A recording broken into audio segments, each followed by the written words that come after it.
The Mobile County Public School System presents Homeroom with Nancy Pierce.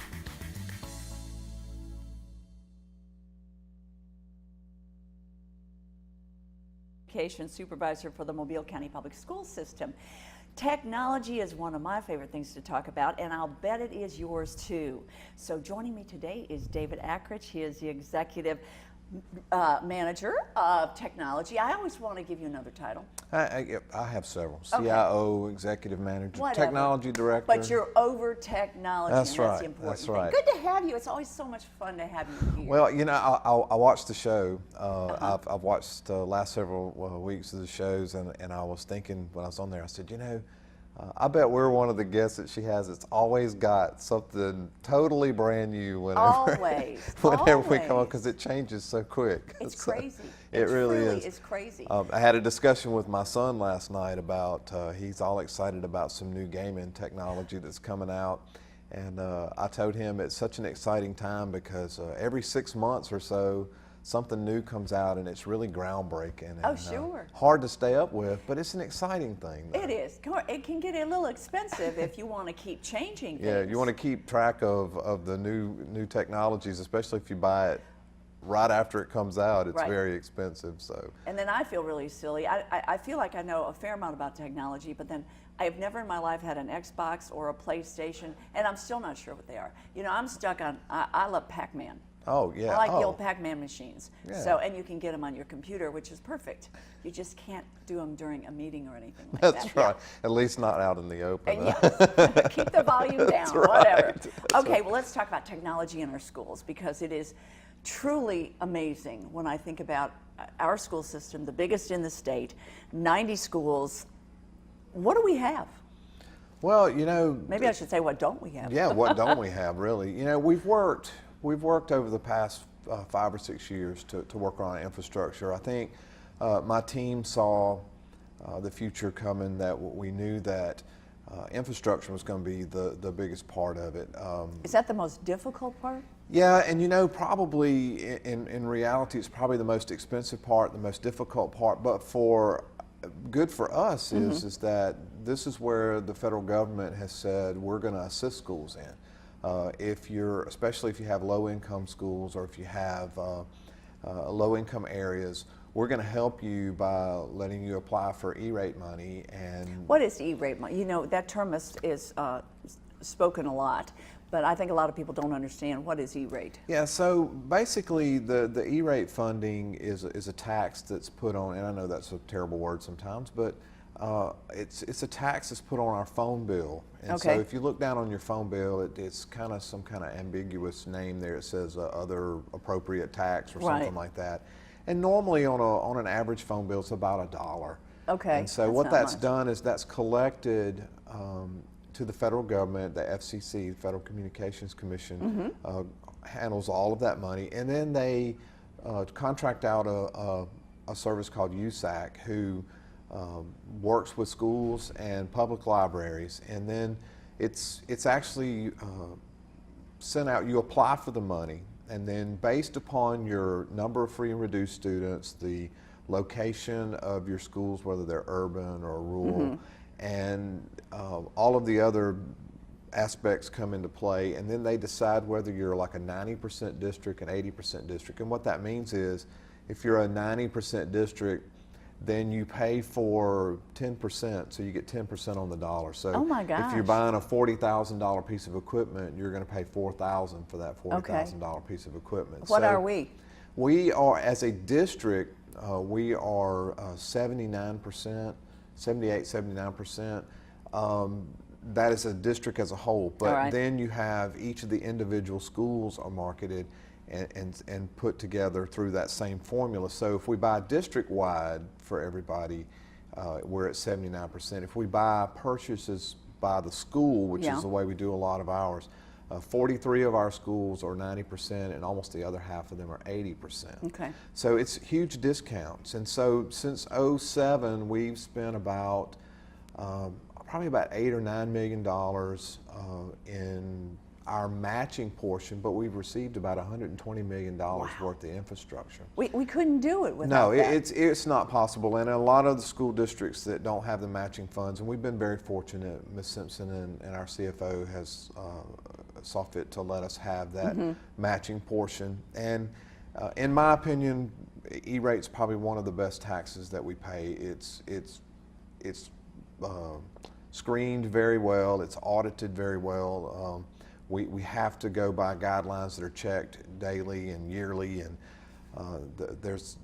one person used to tell me that E-rate is the IRS on steroids. So it's it's a lot more involved in it. And we have Michelle White on our staff handles that. We have a contractor that is a consultant of ours that helps to make sure we're abiding by all the guidelines, because we don't want to have to pay any of this money back. Of course, of course. And that is down to making sure that the piece of equipment that we buy is at the school, logged with the serial numbers, and that it's where it's supposed to be and it's being used. So when we're audited, they just show up, they'll go into school, they check serial numbers. So, I mean, it is checked, and so we have to do what we're supposed to do, and we know other districts are doing that too. So therefore, it's not a lot of waste, and it's being used good. So we've built that infrastructure, and we use that money over the last few years to really build tremendous wireless in the schools so that we can foresee all of these devices and things. And strictly the E-rate says we're going to help you do everything to get you connected to the internet, to the network.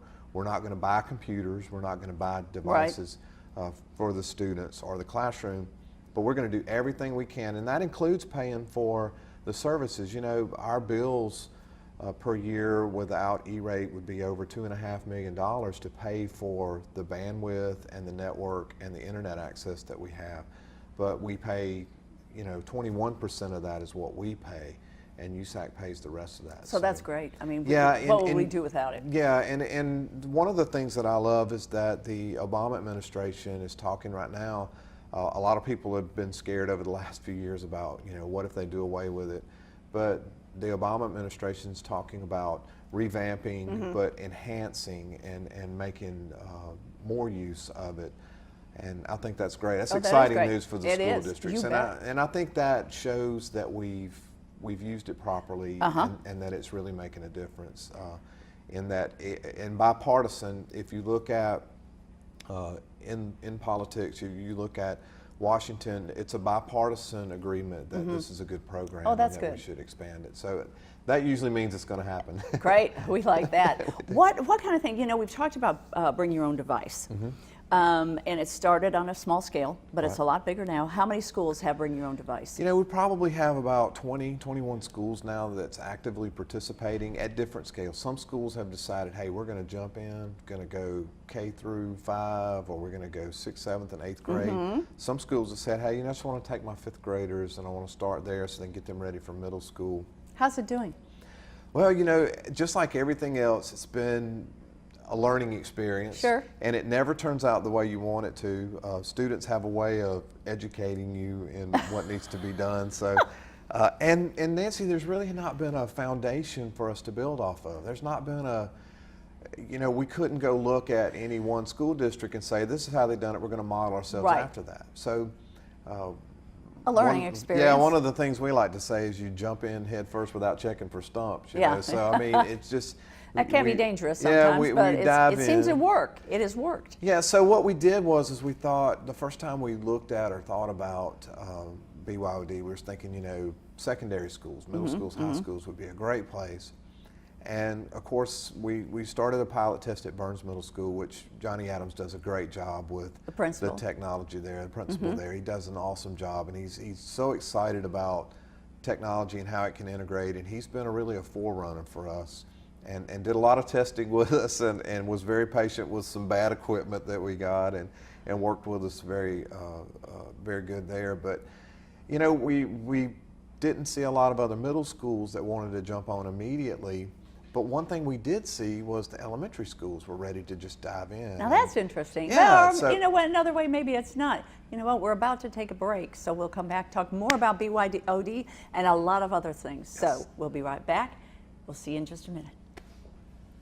Nationwide, an average of 24 children die each year and another 17,000 are injured in bus-related accidents. Many of these can be prevented. The safety of our children comes first. For the safety of our future, obey all traffic laws related to school bus safety. Hi, I'm Pat Mitchell, Director of Transportation for the Mobile County Public School System. We're asking you to obey all bus safety laws. It could save a life. Remember, stop ahead when you see red. Our future depends on it. For me, it started back in 1942 when my family moved to Mobile, and I began my high school career at Murphy High School. Today, it's so important to be able to ingrain in yourself what are you going to do in future life, and you need to be prepared. And so subsequently, everything at Murphy was very important in my life, and so it was instrumental in preparing me for future life and future profession that I wanted to be in. So I've come up with the family emergency plan. Great. What is it? It's difficult to talk about, so I'm not telling you. How will we know what to do? You won't. I'm so glad I won't have to remember anything. And me too. Thanks for this, sweetie. Talk to your kids about who to call, where to meet, what to pack. Visit ready.gov/kids for tips and information. Welcome back to Homeroom. I'm so excited that you are with us today. We're talking about technology, which is I think everybody loves technology, and if not, you better start.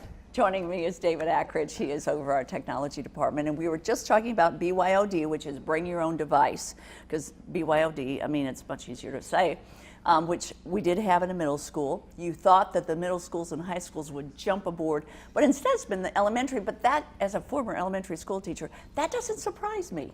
You know, elementary school teachers, they like to get into these new things. There really are exciting schools, and we've got 52 of them, yeah, and they're very excited. And Nancy, it was amazing. We had Mobile Magnet, one of our magnet schools that moved from Chickasaw when they broke off, was in the old Hamilton building there, and they're there now, and they wanted to try this. Sure. And so the principal there is just another one that's ready to do and work and be excited about technology. So we had a couple of new employees that were learning how to do the BYOD.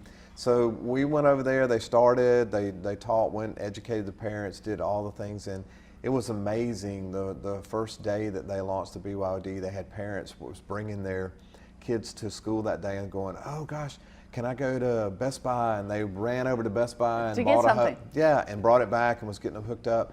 And we had kindergarten kids bringing iPads, Kindle Fires, and when we've gone, and they know how to use them. You know, the teachers are going, you know, the kids are teaching us what to do with them and the type of apps, and so, you know, but going to several, we've got probably 8 or 10 elementary schools now that are actively participating, and to go there and to see these kids take these $500 devices out of their backpacks and use them in their centers time where they're learning how to draw letters and read. And sure. It really is amazing. But what we find is the problem that we're seeing for secondary is we've got to move into a realm where we've got laptop type devices. There are some Chromebook devices that are laptop devices into small netbooks.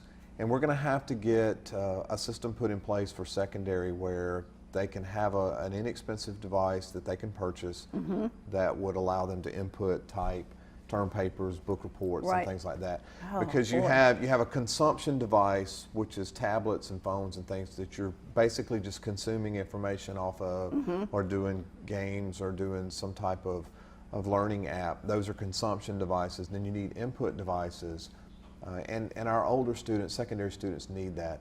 So we're looking at some single sign-on that would allow us to use like a web interface and give us a uniform platform across all devices. So if a student bought a Chromebook or if a student bought a very expensive laptop, they would have the same access. And we're very close to having that launched. And well, that's great. Then I think the secondary schools are really going to take off with it. So let's go back to elementary school for a minute. If I'm in elementary school and I take a iPad to school, what would I do on it?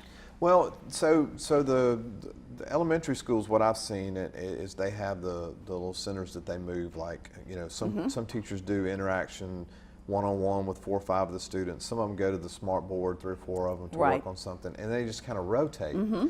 So one of the centers that they do is they're down on the mats on the floor, and they have specific free apps that, you know, some of the kids I've seen are actually using their finger to draw letters and Okay. learn the alphabet, the ABC. Some of them are reading stories that are apps where they can actually read stories. Mm-hmm. In math, they're using flashcards and things of that nature. And what the teacher can do is they can specifically pinpoint if a student's having certain times. This is your time to be at the mat. Here's what you need to be doing. You're having trouble with this. Here's a couple of apps that you can do to work on that. And it's amazing. They'll just, you know, grab their device and go lay out on the mat over there and start working, and they're in their world, learning and zoning out and and doing what they do. It's really amazing. And what's crazy is we'll walk in the classroom, and when they're using those, they don't even Oblivious. know where, yeah. Totally oblivious. You know, when I was in school, somebody walked in as an administrator, it was all eyes on them, and the right. teacher And constantly am I had in to correct trouble, and us. do I need to go to the office? But Yeah. kids are very engaged when they have these. And you know, I know a lot of people think, you know, there's some good and there's some bad to that. But what we're never going to do is have 100% of the day where it's all technology. It's always going to be a mixture of traditional classroom with the technology. And I think people need to realize that it's never good to do 100%. Of engagement in technology in the classroom. It always has to be a mixture of the standard teaching where you're interacting and working, and then the technology. So, You know, another thing we talked about in the past is when you get to high school, especially high school, and you think about, let's use textbooks that are online. And a lot of people think, oh, they're free, and so we can save a lot of money with textbooks, because from when I went to school, when you went to school, textbooks have really gotten expensive.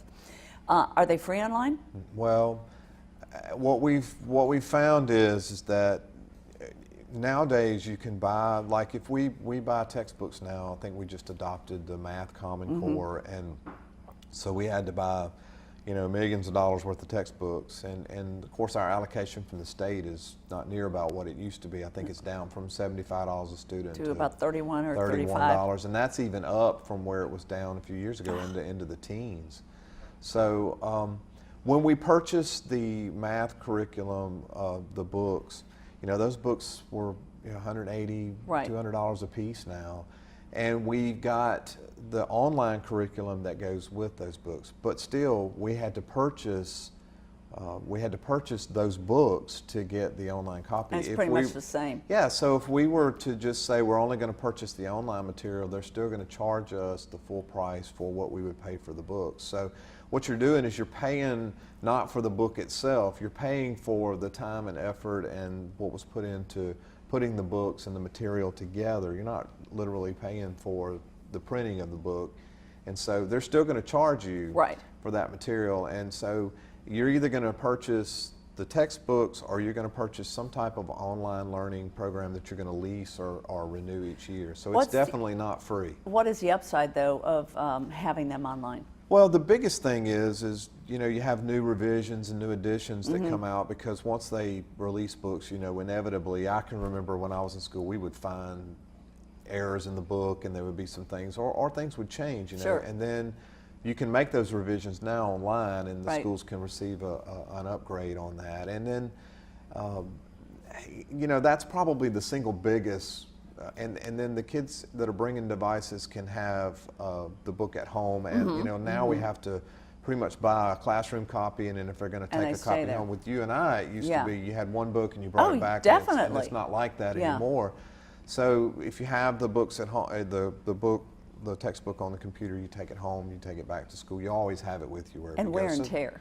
Yeah, and there's definitely advantages to that, but what people need to understand, it's not a cost savings. Right, right. I mean, it's actually more of a cost, because you have to, if you're going to buy laptops or devices and give to the students, you have to buy those, then you have to buy the books and the textbooks or the online materials, and it's very expensive, tremendously expensive. Yeah, it certainly can be. I know that.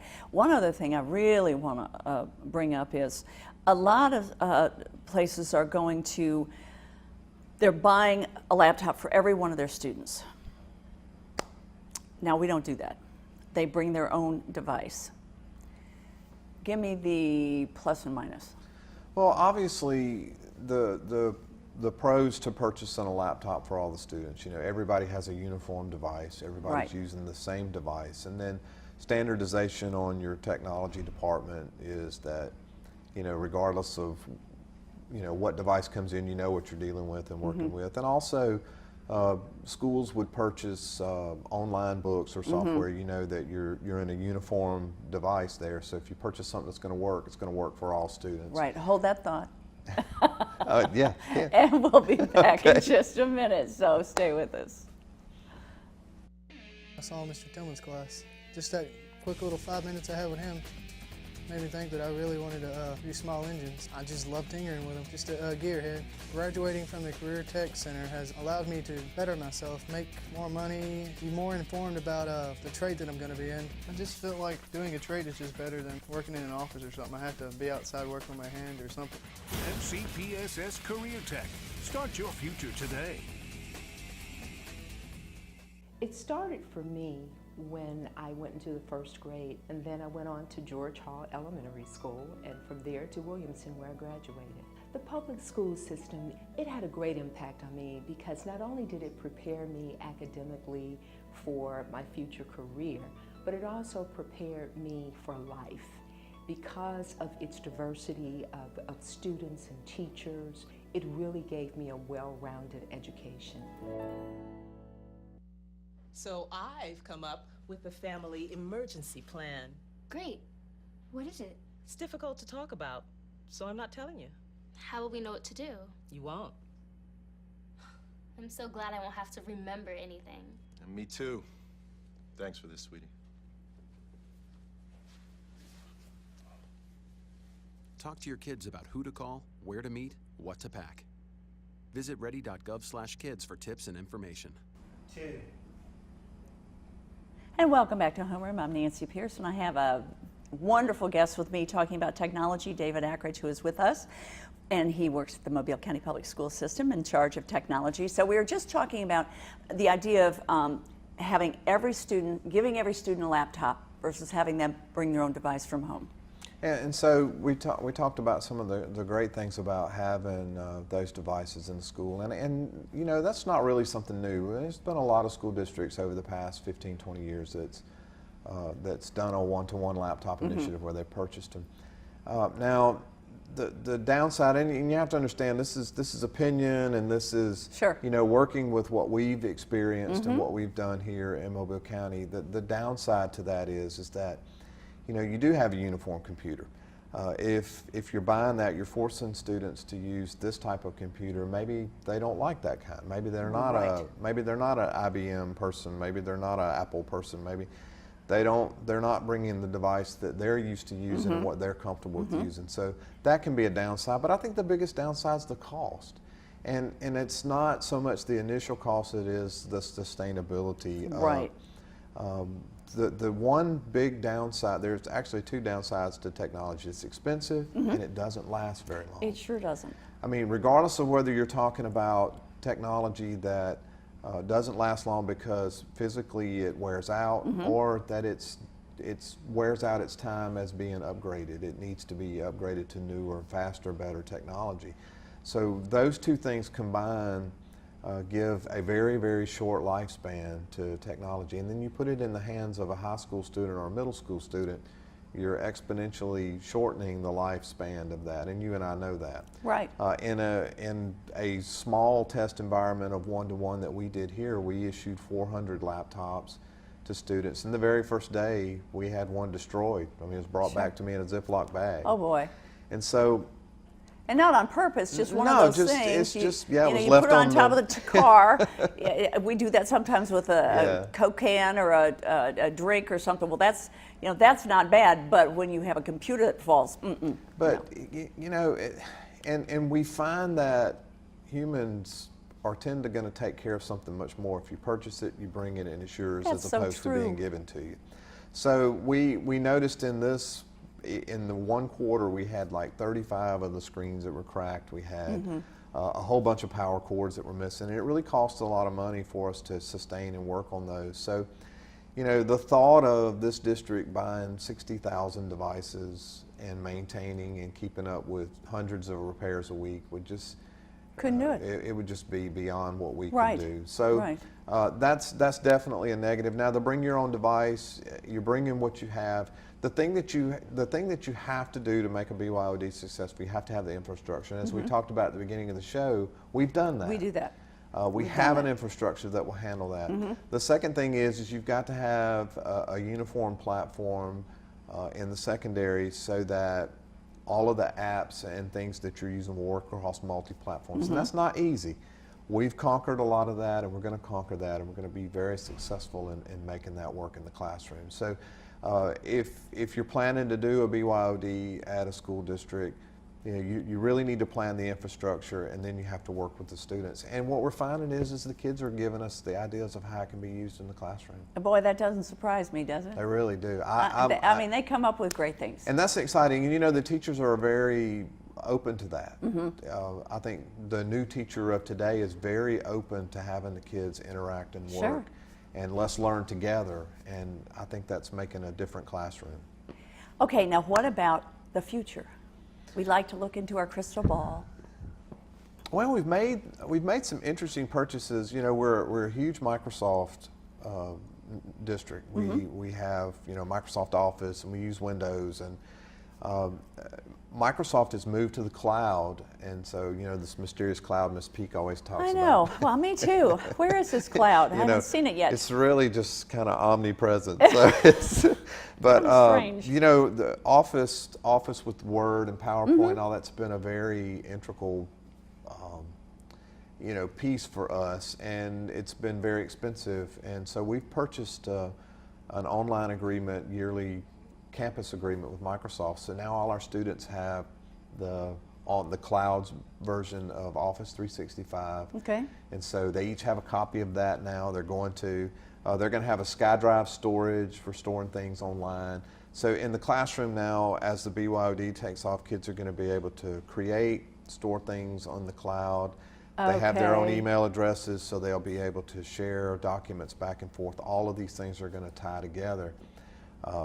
We have several of our technicians working on that, and we mentioned it yesterday to the kids and Miss Peak's her leadership student advisory committee, and they seemed very excited about it. They did. When you mentioned 25 gigs of storage in the cloud, although some of us are going, they're going, oh wow, that's awesome. Right. So I think they were very excited about that, and we are too. We know that we're moving ahead to having the things available for them, and then there's Office. They have licenses to install a lot of Office equipment at home on their personal computers, being that they're students within the district. So Microsoft's done a great job of working with us on that. We have about a minute left. What about smart boards, smart tables? We're still into that. Still into smart boards. Actually, in our new schools, we're going to experiment with the new building construction. I know Mr. Sheffield was here a few weeks ago talking about the 21st century classroom, and he's helping us a lot to do some new and inventive things with smart boards. Ms. Tracy Mathis is working with that team and the architects to come up with some very exciting things for the new smart board technology. Oh, I can't wait. So once that happens, we can talk about that. Yes. I love that whole concept of smart boards and smart tables. I think it is how about a smart fabulous. Board wall? Oh, that's neat. So you could get a lot of students together working. 6 or 7 students collaborating on a smart board wall. So I think it's going to be exciting when we get our schools going and building the new building program. It's going to be a new day for us. I'm loving it. And it'll be another new show for us to come in and talk to. Of course. And we're finished with this one. We're all out of time, and it always goes too quickly. But thanks again. It's always such a pleasure to have you on and talk. I love coming on and talk about it because we need to educate everybody because we are a very technology savvy district. Right. We are. Thanks, David. And thank you for watching and for listening.